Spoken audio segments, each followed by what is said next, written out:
Graças a Deus. Abra sua Bíblia lá no Evangelho segundo Mateus, capítulo de número 10. Eu vou ler nos versículos 29, 30 e 31. Nós estamos, pastora Fátima, na série Impactado pela Graça. E hoje eu vou trazer um tema que eu acredito que vai mexer com você. Porque eu acredito que muitas pessoas estão dentro das igrejas e ainda têm os seus pontos de interrogação. Eu falo que, infelizmente, quando a gente se propõe a criar uma escola bíblica, não é o perfil da nossa sociedade. As pessoas, elas não têm interesse pelo conhecimento. E essa foi uma advertência lá no passado, para o povo de Israel, por meio do profeta Oséias, que diga ao meu povo que ele perece porque lhe falta conhecimento. E se a gente trazer para a nossa realidade, a gente percebe que nós estamos vivendo num tempo de ignorância. E ignorância não é um defeito de caráter. Ignorância é apenas você falar o que você não tem conhecimento. Você querer falar, eu não arrisco a querer falar de confeitaria, falar de doce, porque não é o meu forte. Eu gosto de comer doce. Comer doce é o meu forte, tá? Mas agora fazer, aí tem que ir lá no mundo dossiê, falar com o Léo, falar com a Carol, que é a esposa do Léo, que eles entendem do assunto. Eu não vou, por exemplo, aqui falar de mecânica de moto. Apesar de ter moto, de ser apaixonado por moto, mas quem conhece moto é o Carlos Antônio, que é mecânico de moto. Eu não vou ousar a falar de marcenaria, porque eu mal sei, a única pregação é a pregação do Evangelho. Eu não consigo pregar nenhum prego no parede. Mas enfim, o Felipe é um grande pregador, porque ele é marceneiro, enfim. Então cada um, mas a partir do momento que eu comecei a estudar, eu vou estudar como funciona o motor da moto, qual é o funcionamento, quais são as peças. Agora eu posso conversar de igual para igual. E infelizmente a gente está vivendo num período em que as pessoas falam cada bobagem, cada absurdo, e isso reflete na igreja, quando se fala de Deus.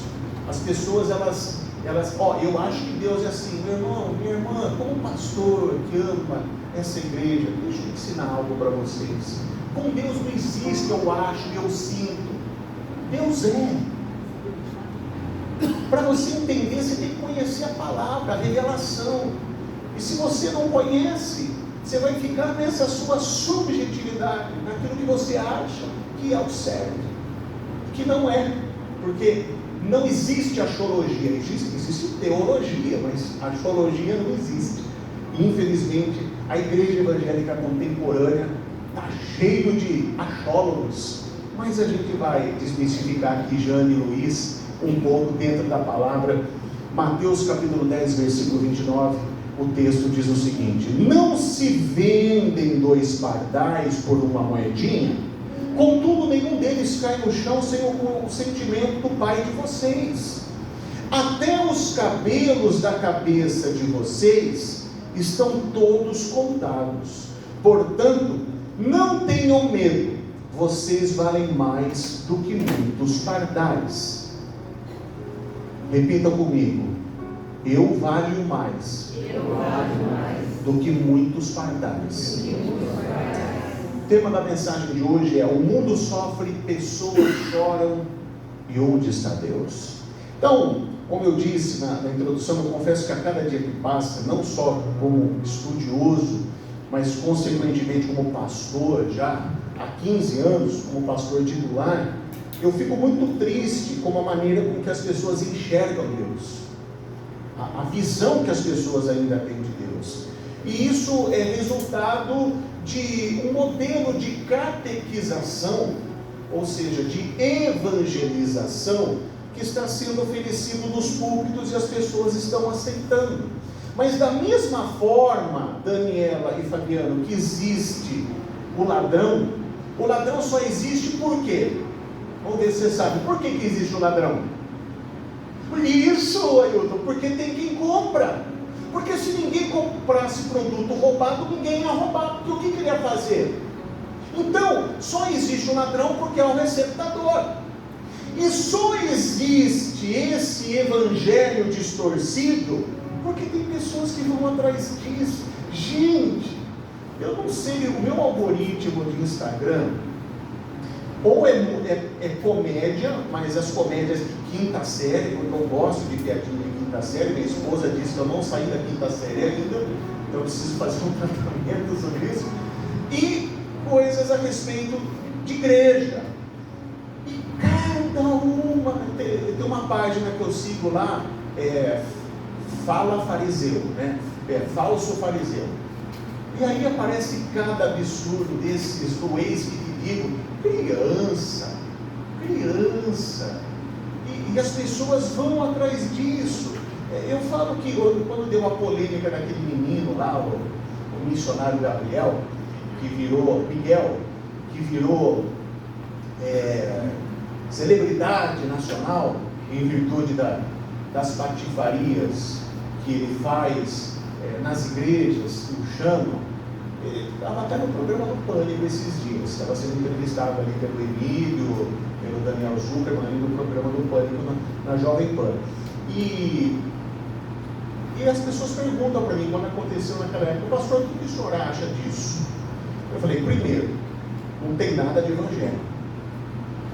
Revelação, quem busca revelação, a revelação não existe mais. Por quê? Porque hoje não revela, hoje você tira a foto do celular, você já você já descarrega ali em PDF, em JPG. Antigamente, quem é dessa época, que a gente tirava a fotografia, aí você tinha que levar um negativo pro fotógrafo. Quem é dessa época aqui?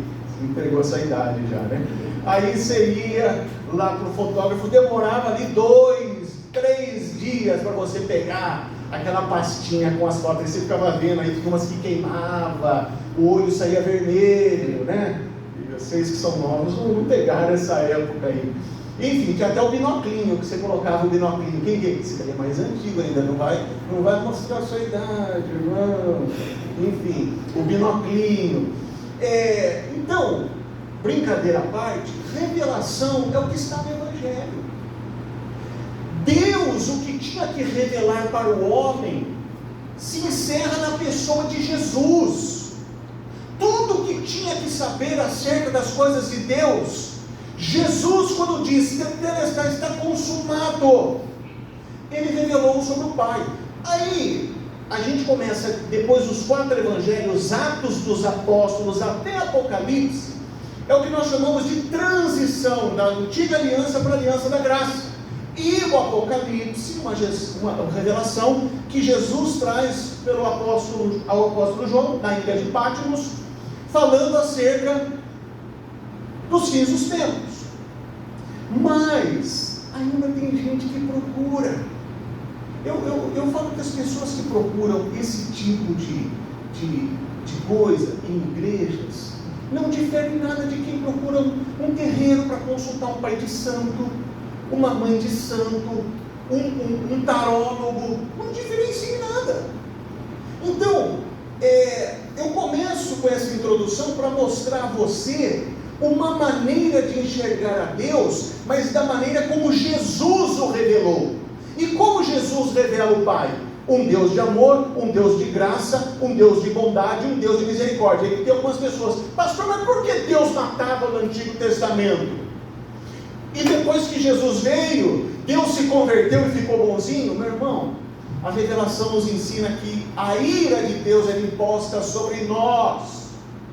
Jesus, ele vem para rasgar essa dívida, a ira de Deus. Tudo termina em Jesus, o fim é Jesus. Então, aqui no texto que nós lemos, o capítulo de número 10, narra Jesus orientando os seus discípulos acerca de sua missão aqui na terra. E ele envia 2 a 2 e dá palavras de instrução, dá também palavras de advertência, mas também ele traz palavras de conforto, de segurança, de confiança e ânimo. Então, aqui no meio de suas instruções, Jesus ele fala sobre a venda de um pardal, que é um passarinho insignificante. Alguém gostaria? Quem aqui tem passarinho em casa? O Luiz, quem mais? A Daniela ou Fabiano? A Daniela que gosta? Quem mais? Eu sei, eu tenho um amigo que ele faz coleção de passarinhos. E eu sei que tem passarinho, canário, que custa mais de 50 mil reais. Estou falando besteira? Custa até mais, né? Tem até mais de 100, né? Eu sei que depende se cantar o hino do Palmeiras, então vai mais de 1 milhão. Enfim. Agora, quem aqui gostaria de ter um pardal? Ninguém. Então, olha só, aqui no meio das suas instruções, Jesus ele fala do pardal, que é um passarinho insignificante, que no contexto era vendido por um centavo de denário, que era uma moedinha. Então Jesus estava dizendo: não tenha medo, vocês valem mais do que muitos pardais. Nós somos a imagem e semelhança de Deus. Agora eu queria que você entendesse definição e percepção de Deus.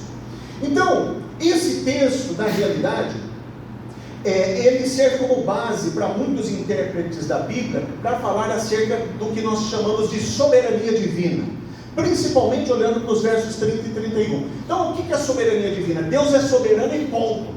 Então todo mundo tem essa percepção. É a vontade de Deus. Eu já preguei algum tempo atrás. Como que você sabe que é a vontade de Deus? O fulano morreu, é a vontade de Deus. Como que você sabe que é a vontade de Deus, meu irmão?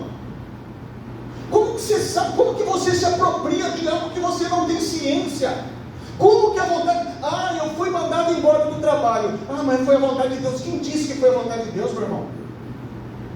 E as pessoas se apropriam dessas realidades e começam a falar coisas que são verdades misturadas com mentiras. Então, como eu disse, o tema de hoje é: o mundo sofre, pessoas choram, mas onde está Deus? E para abordar o assunto, eu quero fazer uma reflexão sobre nós não podemos definir Deus. Nós não podemos definir Deus, mas nós podemos percebê-lo.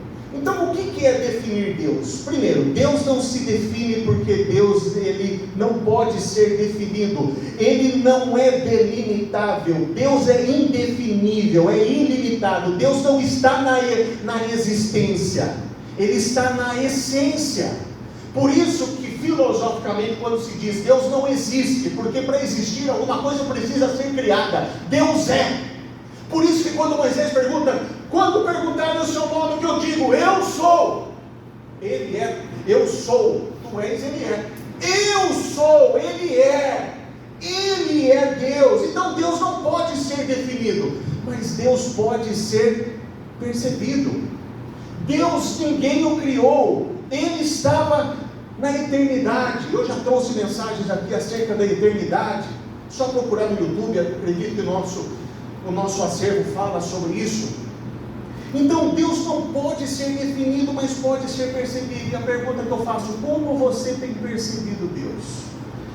Isso nos traz um ensinamento e deve nos acompanhar durante a nossa trajetória cristã. Por quê? Não para nos estimular a perceber a pessoa de Deus, mas a perceber a presença e a atuação de Deus, o movimento de Deus nas circunstâncias de nossas vidas, nos momentos mais intensos do nosso sofrimento, das nossas angústias, das nossas dúvidas, das nossas ansiedades e também dos nossos medos.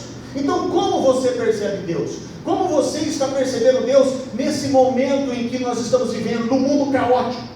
Mas não apenas perceber Deus em movimento, mas também que imagem de Deus você constrói no seu coração.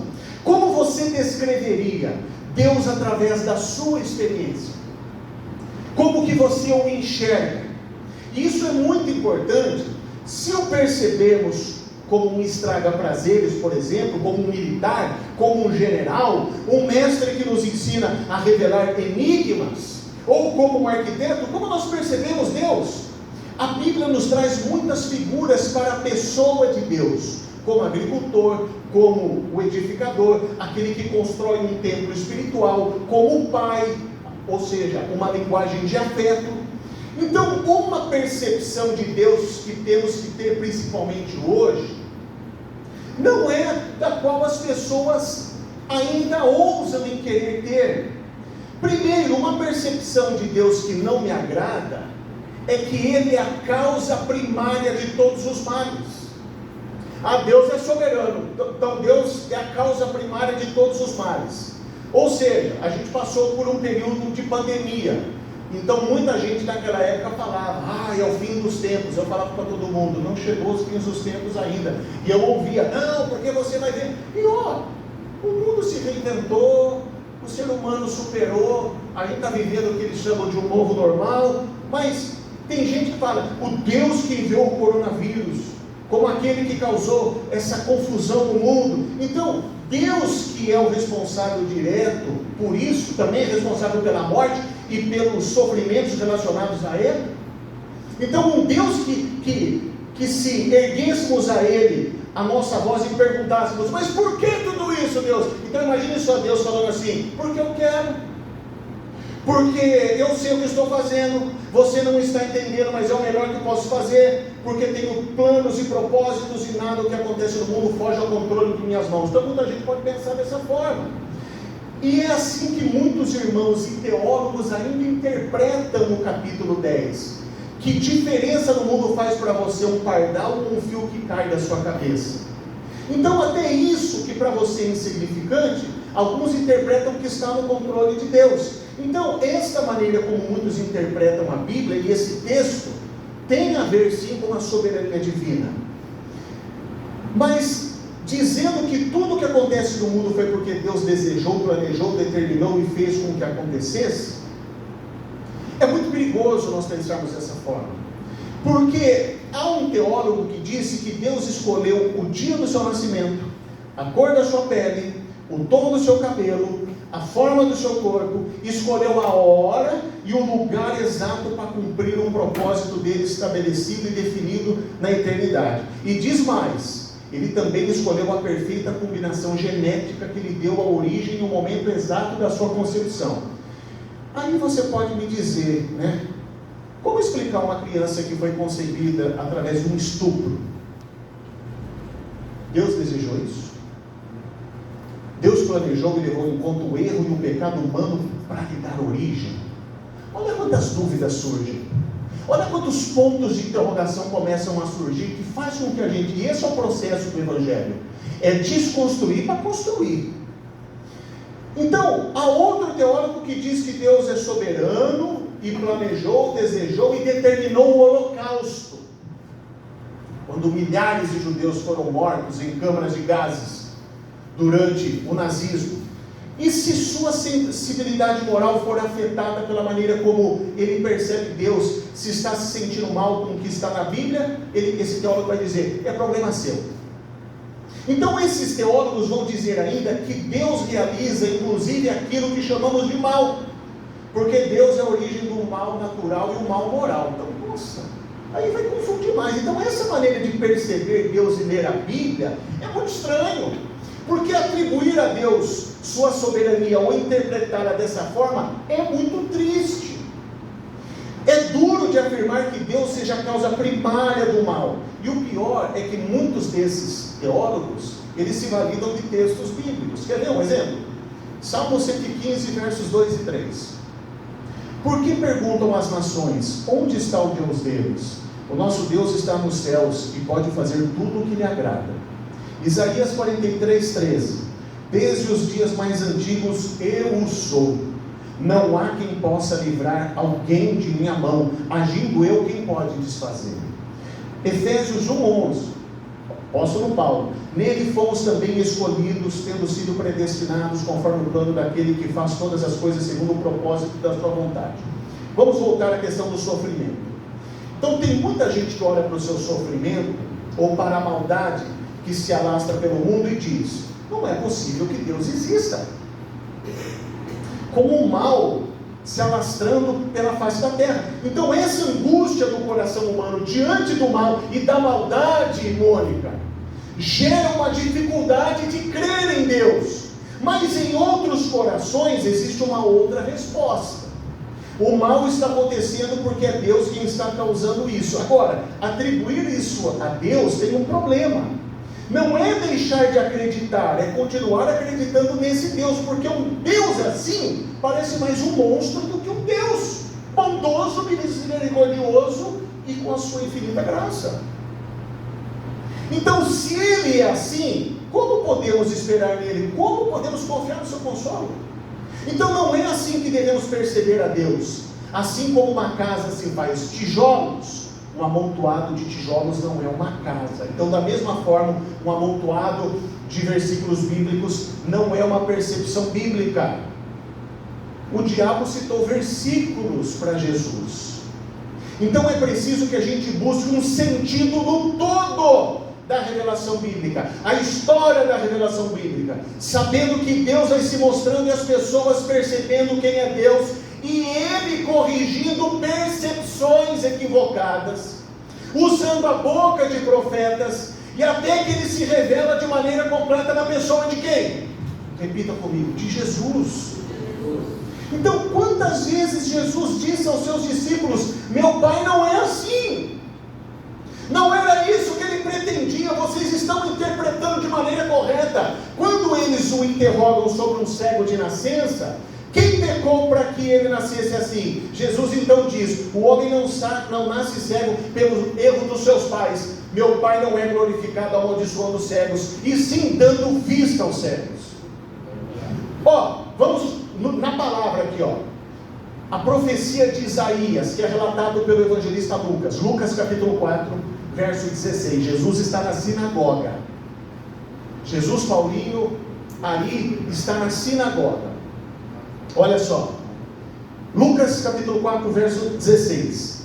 Ele foi a Nazaré, onde havia sido criado, e no dia de sábado entrou na sinagoga, como era seu costume, e levantou-se para ler. Foi entregue o livro do profeta Isaías, abriu e encontrou o lugar onde está escrito, versículo 18: o Espírito do Senhor está sobre mim, porque Ele me ungiu para pregar boas novas aos pobres, Ele me enviou para proclamar liberdade aos presos e recuperação da vista aos cegos, para liberar os oprimidos e proclamar o ano da graça do Senhor. Olha o versículo 20. Então ele fechou o livro, devolveu o assistente e assentou-se. Na sinagoga, todos tinham os olhos fitos nele, e ele começou a dizer-lhes: hoje se cumpriu a escritura que vocês acabaram de ouvir. Aquele texto que foi profetizado pelo profeta Isaías é um texto que nós chamamos de texto messiânico, mas ele reverbera, ele tinha um sentido na época de Isaías, mas reverberou na história. E aqui tem algo que chama a atenção. Olha o versículo 28. Olha o versículo 28. Todos os que estavam na sinagoga ficaram furiosos quando ouviram isso. Agora, por que as pessoas ficaram furiosas com Jesus? Vocês sabem por quê? Alguém arrisca dizer por que as pessoas ficaram furiosas? Ninguém arrisca? Ele estava se colocando no lugar do profeta Isaías? Não, porque ele não leu a profecia inteira. Vamos ler a profecia inteira? Vamos em Isaías. Isaías 61, verso 1 e 2. Jesus estava na sinagoga, ele abriu os pergaminhos, onde estavam ali os escritos do profeta Isaías, e ele começou a ler. Então, para nós na nossa Bíblia, Isaías 61, verso 1. O Espírito soberano do Senhor está sobre mim, porque o Senhor ungiu-me para levar boas notícias aos pobres, enviou-me para cuidar dos que estão com o coração quebrantado, anunciar a liberdade aos cativos e libertação das trevas aos prisioneiros, para proclamar o ano da bondade do Senhor. E ele fechou, não é? Ele fechou, não foi? Ele não fechou? Jesus ele fechou. O que diz o texto no seguinte? O que diz o texto no seguinte? O que diz o texto depois? Dia da vingança do nosso Deus. Depois, e dar a todos os que choram em Sião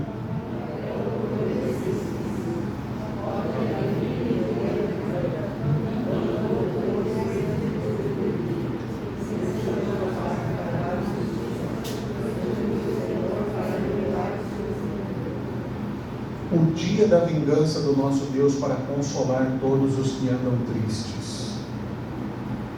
Então Jesus não estava ali para falar de vingança, mas eles queriam ouvir a profecia completa, mas sim para falar da graça do Senhor. Porque Deus faz levantar o sol e cair a chuva para justos e injustos. Então Jesus ele diz: eu não vim para condenar o mundo, eu vim para que o mundo fosse salvo. Eu sou o bom pastor, o bom pastor dá vida às suas ovelhas, e vida em abundância. Então Deus ele é percebido a partir de uma revelação que nos chega em Jesus, e não em um amontoado de versículos. Deus ele não precisa ser justificado diante do mal. Nós é que precisamos fazer a nossa correção da percepção de Deus, para que a imagem de Deus se torne limpa para nós. Nós precisamos retirar o véu que cobre os nossos olhos para vermos a glória de Deus. Há um pastor anglicano chamado John Stott.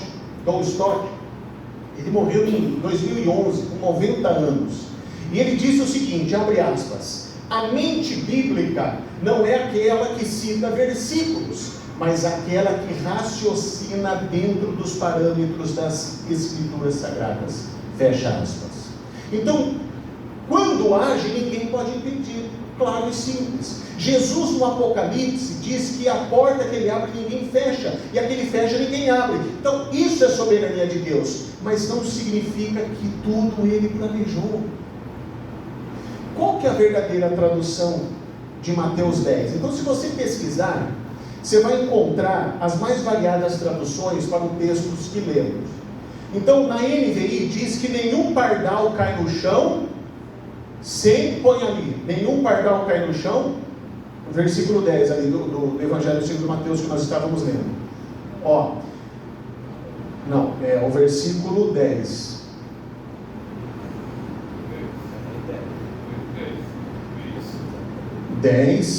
Capítulo 10, perdão, versículo 29. Nenhum pardal ele cai no chão sem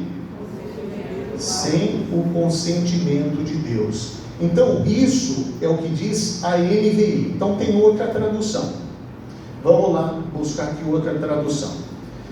Na nova versão transformadora, não sei se tem aí, diz sem o conhecimento de Deus. Então, nenhum pardal cai no chão sem o conhecimento de Deus. E em outras, talvez na sua Bíblia, sem a vontade de Deus. Mas alguns escolhem vontades, conhecimento, consentimentos, mas as três não constam no texto bíblico original. Porque, na verdade, o texto diz que nada acontece à parte de Deus. Nada acontece sem que Deus seja levado em consideração. Então, nada acontece ou existe fora de Deus. Tudo tudo está, tudo subsiste. Nada acontece sem acontecer na palma da sua mão, mas não significa que Ele determinou. A Bíblia fala também de coisas que aconteceram, que frustraram o coração de Deus. Mas não foi Deus que planejou tudo? Como que Ele planejou frustrar o seu coração? Em Isaías 5, quando diz que Deus plantou uma vinha e colocou as melhores sementes e fez com que fosse regada e esperava que desse uvas boas, mas escolheu uvas bravas, azedas, paralelo a isso, no Evangelho nós temos a passagem em que Jesus está diante de Jerusalém e ele chora dizendo: Jerusalém, Jerusalém, quantas vezes eu quis ajuntar você sobre minhas asas, mas você não quis, matou os profetas. Então Deus não é o único poder causal. Ele criou sua imagem e semelhança com arbítrio e vontade.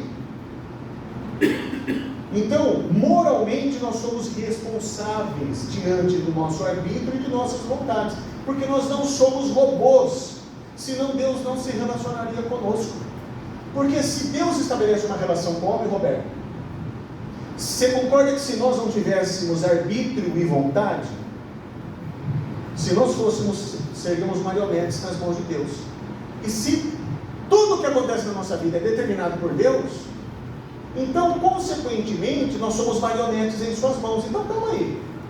Então, por que a gente vive? Não faz sentido. Quem está comigo, dá glória a Deus. Estou deixando você maluco? Estou deixando você confuso? Mas eu estou desconstruindo para depois a gente confundir mais ainda, tá? Esse é o propósito. Então, Nós somos instrumentos de Deus para que a sua vontade aconteça aqui. Há muita coisa acontecendo que não é vontade de Deus, jamais foi determinado por Ele, e isso não fere a sua soberania. Isso não fere a soberania divina. Então, diante desta percepção de Deus, nós podemos lhe dar duas respostas.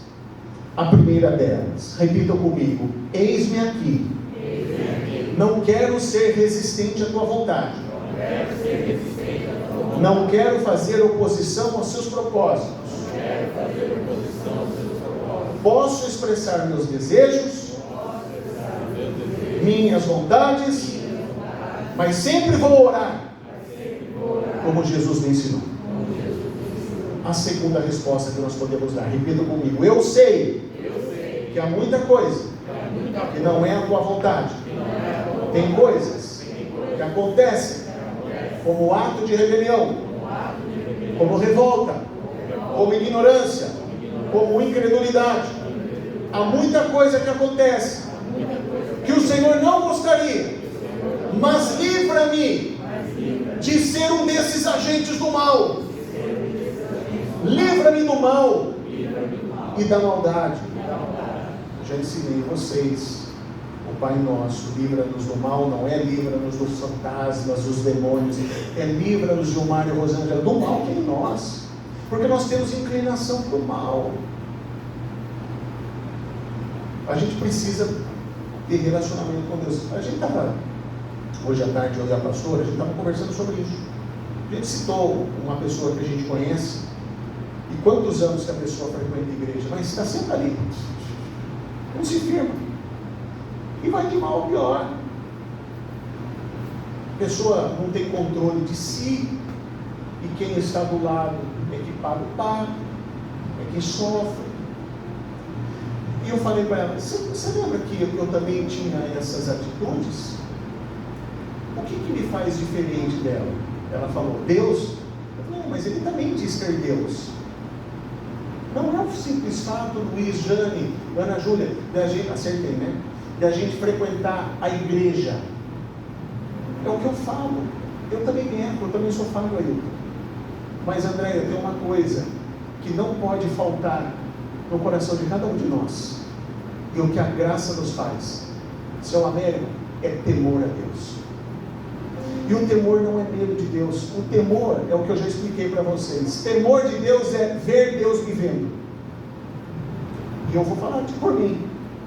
Quando eu vejo Deus me vendo diante de algumas ações que eu tenho, eu fico envergonhado.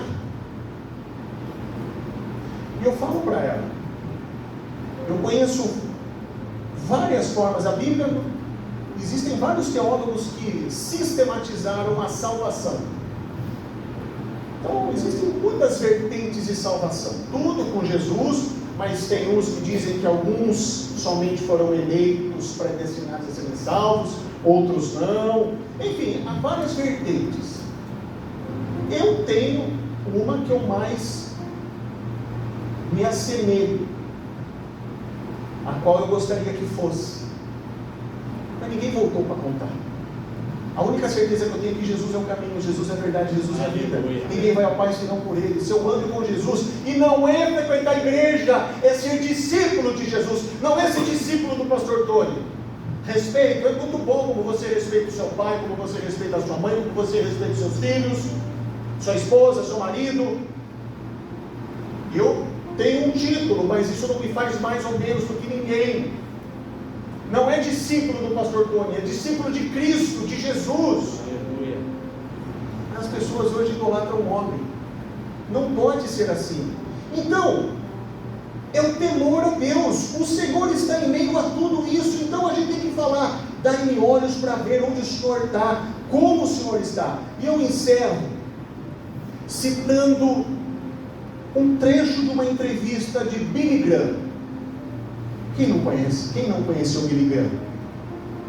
Alguém nunca ouviu falar? Nunca ouviu falar de Billy Graham? Quem? Billy Graham foi um dos maiores pregadores do Evangelho batista, norte-americano. Morreu tem pouco tempo, morreu com quase 100 anos de idade. Se você procurar no YouTube, sermões de Billy Graham, foi o maior evangelista do mundo.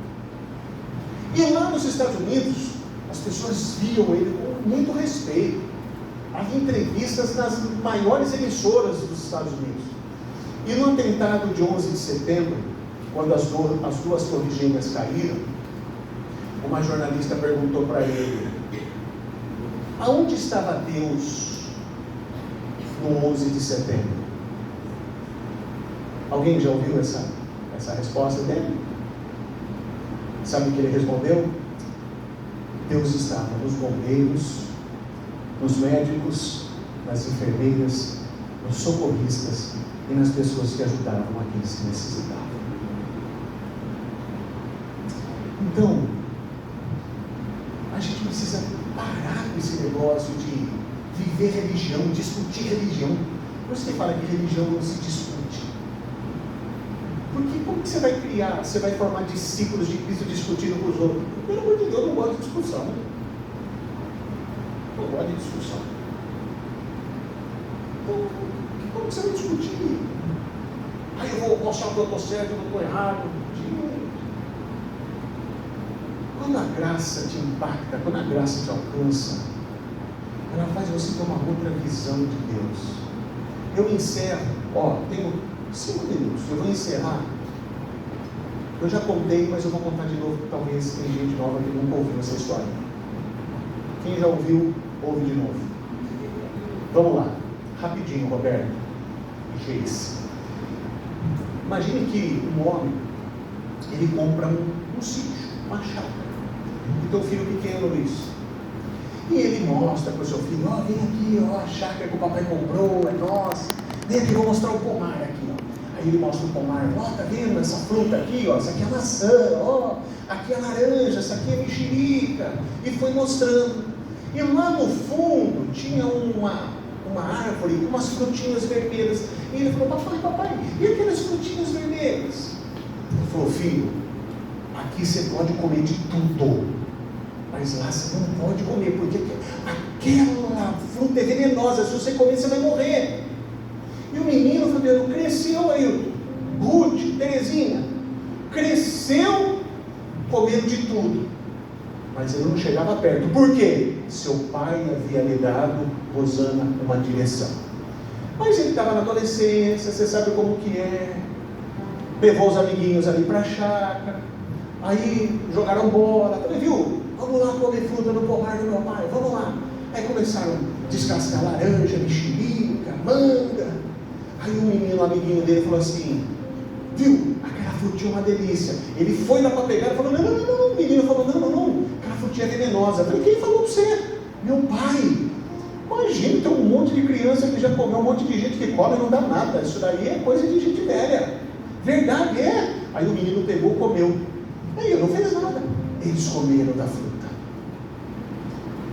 Daqui a um tempo, aquele menino começou a ter as reações do veneno que aquela fruta dava. Aí ele começou a ficar com a pele vermelha, ele começou a suar frio, ele começou a ficar sem ar, e ele foi até o quarto do pai dele: pai! Na hora que o pai dele olhou, sabendo, você comeu da frutinha vermelha? Ele: comi. Para, eu faço uma pergunta: quem é pai aqui? Então, o Luiz tem 2 meninas, né? Não tem menino. Tem um menino. Imagine que o seu filho, nessa situação, come de uma fruta que você falou que não podia, e chega pedindo socorro. O que você faz para ele? Socorre. Chama o SAMU, chama o resgate, põe no carro, sai correndo. Por quê? Porque ele ama o filho. E por que Deus, você tem essa imagem de que se fosse você chegando dessa forma para Deus ia falar assim: você comeu da fruta, vem aqui. Isso aí não é Deus, isso aí é diabo.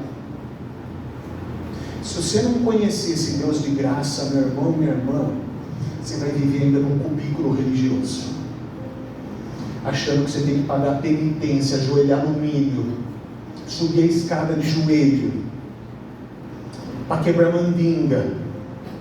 Meu irmão, quando você conhecer esse Deus da graça, soberano, bendito, poderoso, El Shaddai, Elohim, meu Deus, tantos nomes, mas que se revelou na pessoa de Jesus, o Cristo. Quando você entender isso, tudo muda. Tudo muda. Até a forma de você ver as pessoas, respeitando até a religiosidade dos outros. Por quê? No fundo você não vai querer falar para ela, você está errado. No fundo você sente pena, porque ela está presa numa religiosidade que não liberta. É como se pessoas estivessem dentro da cadeia, Roberto, as portas abertas, e o carcereiro: o que vocês estão fazendo aqui ainda? Cantou a liberdade, vamos embora. O que vocês estão fazendo aí? Que vocês estão presos aí? Vocês são livres. As pessoas continuam aí, por opção delas. Igreja, quando a graça te impactar, quando você descobrir esse Deus maravilhoso, na realidade, você vai ficar com vergonha. Graças a Deus, Deus me libertou do vício do cigarro há muitos anos. Mas eu lembro que quando eu comecei a fumar, eu tinha vergonha de fumar na frente dos meus pais. Eu nunca fumei na frente dos meus pais, tinha vergonha. Por que isso tem a ver com isso? Porque tem coisas que a gente faz, que a gente sabe que não é da vontade de Deus, mas a gente percebe Deus e a gente fica envergonhado. Isso é temor de Deus. Quando isso estiver acontecendo dentro de você, meu irmão, é uma reviravolta que não tem mais volta. É algo que está acontecendo. É o Espírito Santo te tocando. É o Espírito Santo fazendo você crescer cada vez mais, para que você frutifique e que as pessoas possam reconhecer: hoje houve salvação nessa casa, para a honra e glória do Senhor Jesus. Amém? Feche os seus olhos, eu quero orar por você. Obrigado, Senhor.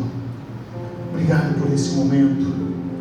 Obrigado, meu Pai, por tudo que o Senhor fez nessa noite, por aquilo que o Senhor operou, por essa revelação, Senhor. Eu não preciso ser reconhecido por ninguém.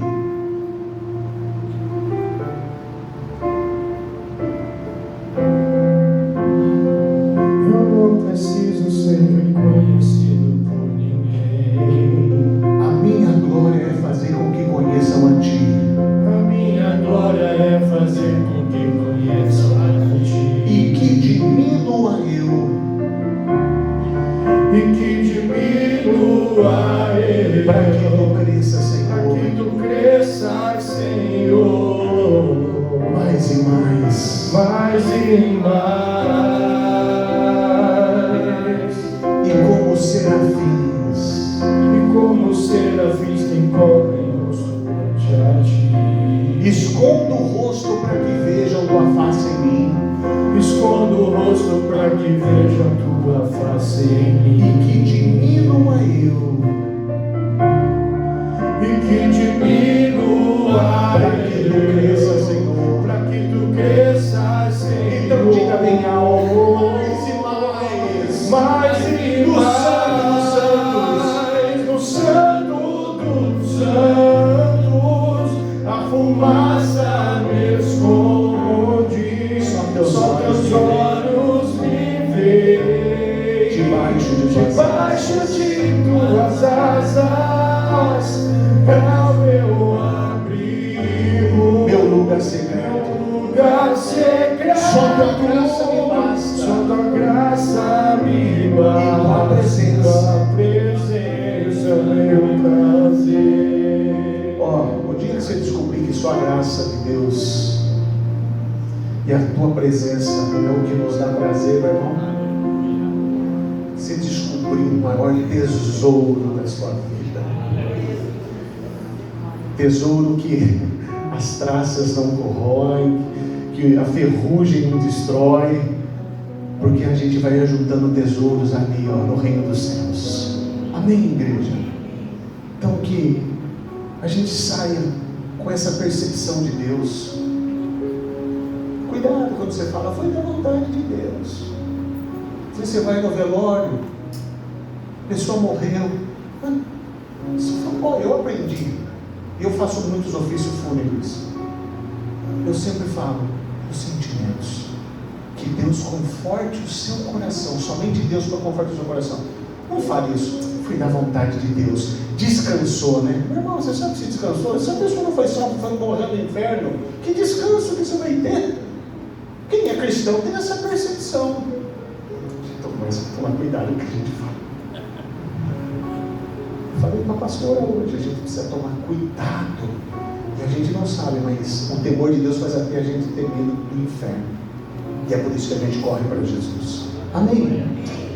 Para terminar, para a gente ir embora, quarta-feira hoje, domingo que vem a gente tem 2 cultos, às 9 da manhã e às 7 da noite. Lembrando que é a Santa Ceia do Senhor.